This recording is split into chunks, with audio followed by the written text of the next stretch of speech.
मैं भारत को भारतीयता की मान्यता के आधार पर फिर से खड़ा करना चाहता हूं, उस काम में लगा हूं। मुझे दुख और तकलीफ इस बात की है कि मैं अगर हिसार में आऊं और आपसे ये कहूं कि मुझे हिसार के किसी म्युनिसिपल स्कूल में चपरासी बना दो, तो आप कहोगे राजीव भाई आपकी क्वालिफिकेशन क्या है, और मैं कहूं मेरी कोई क्वालिफिकेशन नहीं है, तो आप मुझे म्युनिसिपल स्कूल का चपरासी भी नहीं बनाओगे। और कल को मैं हरियाणा का चीफ मिनिस्टर बन के आ गया, तब क्या करोगे? उसी जीरो क्वालिफिकेशन पर मैं हरियाणा का अगर चीफ मिनिस्टर बनकर आया तो आप मेरे गले को मालाओं से लाद दोगे और जिंदाबाद इतनी करोगे तो सारा शहर बहरा हो जाए। ये विडंबना है हमारे देश की।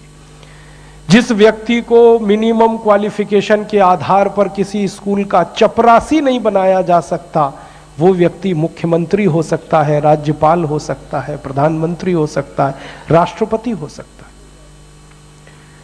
विडंबना इस देश की पता है क्या है?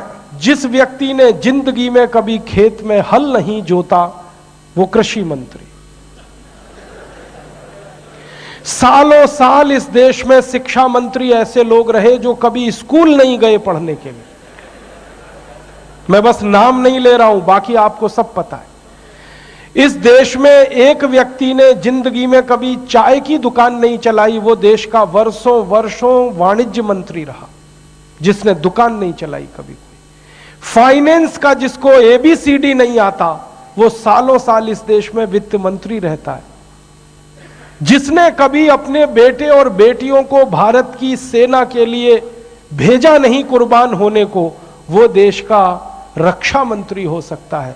और जिसको अपनी रक्षा करने के लिए सैकड़ों जवान लगते हैं, वो देश की क्या रक्षा करेगा? सोचो आप। जिस व्यक्ति को जिंदगी में कभी विज्ञान और तकनीकी का अंतर पता नहीं है, वो साइंस और टेक्नोलॉजी का मंत्री हो सकता है। और जिसको इनमें से कुछ भी पता नहीं है, वो प्रधानमंत्री हो सकता है इस देश।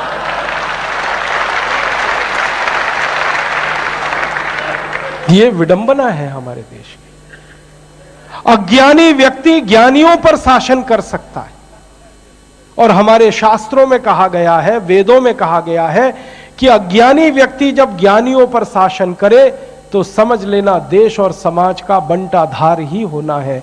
हमारे देश में यही हो रहा है।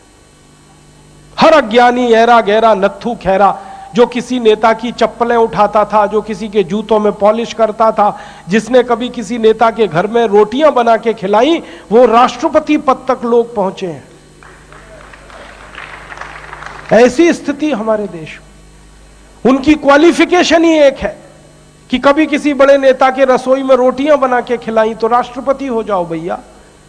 ऐसी बंदर बांट मची है इस देश में। और ये उस देश में जिसकी आजादी के लिए 7,32,000 लोग कुर्बान हुए हैं, उस देश में।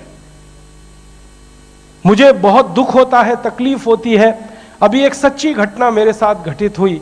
मैं एक दिन कानपुर गया था भारत स्वाभिमान की सभा के लिए। तो कानपुर के रेलवे स्टेशन पे उतरा। उतरने के बाद शहर में बाहर आने के लिए नीचे पुल पर से उतर के आया तो एक छोटी सी चाय की दुकान थी। उस पर एक बेटी और एक माँ और एक छोटा सा बेटा आपस में बात कर रहे थे। वो क्या बात कर रहे थे? वो कह रहे थे, माँ हम गरीब क्यों हैं? तो कान में मेरे शब्द पड़ गए। मैंने कहा ये इस तरह का प्रश्न कोई अपनी माँ से पूछे तो मुझे लगा ये कोई साधारण लोग नहीं है, कुछ तो इनमें असाधारणपन है। चल के पूछा जाए कौन लोग हैं, परिचय लिया जाए। तो मैं गया उस दुकान पे, मैंने पूछा आप लोग कौन हैं? तो उन्होंने कहा कि हम तात्या टोपे के परिवार के लोग।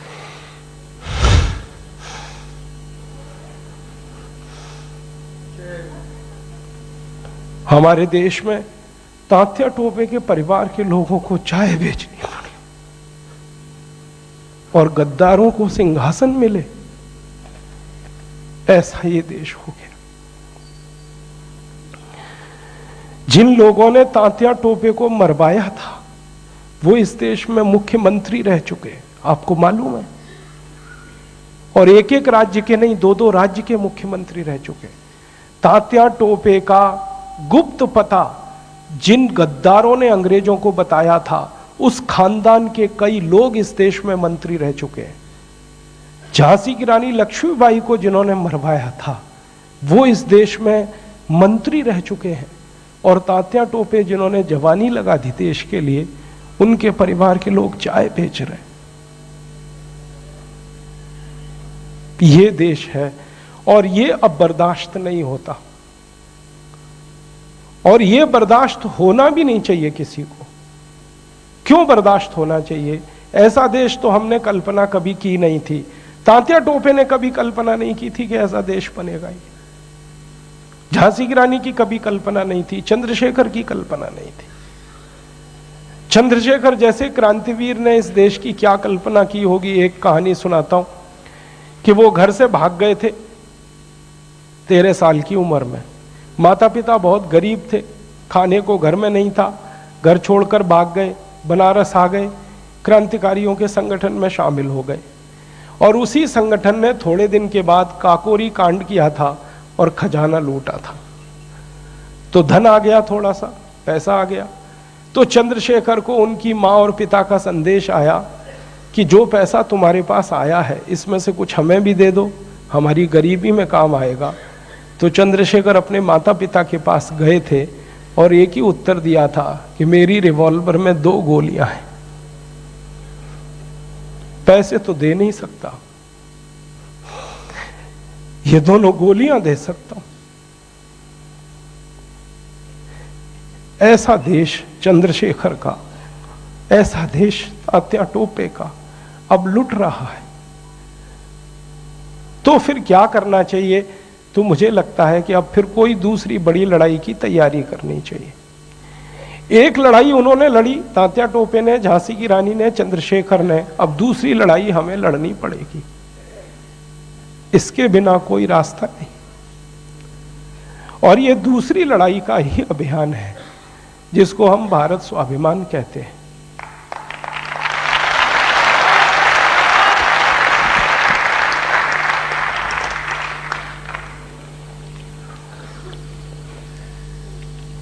इस भारत स्वाभिमान के अभियान का एकमात्र लक्ष्य है, एकमात्र उद्देश्य है शहीदों के सपनों का भारत बनाना, शोषण मुक्त भारत बनाना, लूट मुक्त भारत बनाना, भ्रष्टाचार मुक्त भारत बनाना, ऐसा भारत बनाना जो फिर से समृद्धशाली बने, फिर से संपत्तिशाली बने।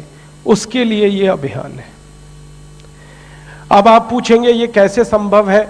इतने लुटेरों के हाथ में ये देश है, क्या वो आसानी से इस देश को छोड़ देंगे? जो लूट रहे हैं, जिनके स्वार्थ पूरे हो रहे हैं, क्या वो इतनी आसानी से मान जाएंगे? वो आसानी से देश को छोड़ेंगे नहीं लूटना, और वो आसानी से मानेंगे भी नहीं। उनको तो छुड़वाना पड़ेगा, वैसे ही जैसे अंग्रेजों से हमने देश को छुड़वाया था। कोई लुटेरा अपनी इच्छा से देश को नहीं छोड़ेगा लूटना, कोई लुटेरा अपनी इच्छा से बंद नहीं करेगा देश को लूटना।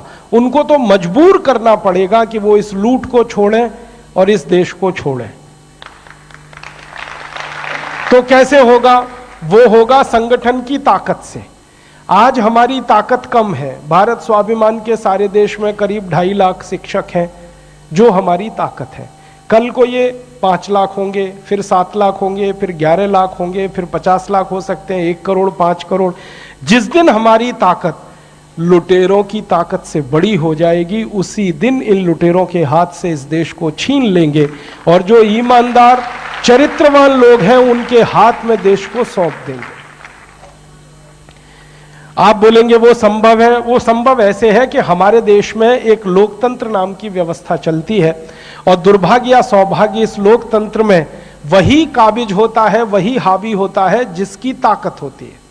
और ताकत जो है वो लोगों से गिनी जाती है। लोगों की ताकत जिनके पास है, लोगों की शक्ति जिनके पास है, सारा तंत्र उनके लिए है। अभी मैंने एक दिन सोचा कि भारत की सब राजनीतिक पार्टियां जो लूट में शामिल हैं इस देश में, इनकी कुल ताकत का पता लगाओ। तो मैंने 48 पार्टियां, कांग्रेस, बीजेपी, जनता दल, राष्ट्रवादी Janata Dal, CPM, CPI, Samajwadi party, Bahujan Samaj party, इन सबके सदस्यों की संख्या गिनना शुरू किया। तो पता चला कि इन सबके पास कुल मिला के 4 करोड़ सदस्य हैं, जिनकी ताकत पर ये देश को लूट रहे हैं। कुछ सदस्य एक पार्टी के पास, कुछ दूसरे के पास, कुछ तीसरे के पास। तो 4 करोड़ सदस्यों की ताकत पर वो देश को लूट रहे हैं, ये बात बिल्कुल समझ में आई। तब हमने तय किया कि हमारी ताकत जिस दिन 5 करोड़ सदस्यों की हो जाएगी, उसी दिन इनकी लूट को हम बंद करा देंगे और ये देश को इनसे मुक्त कराएंगे।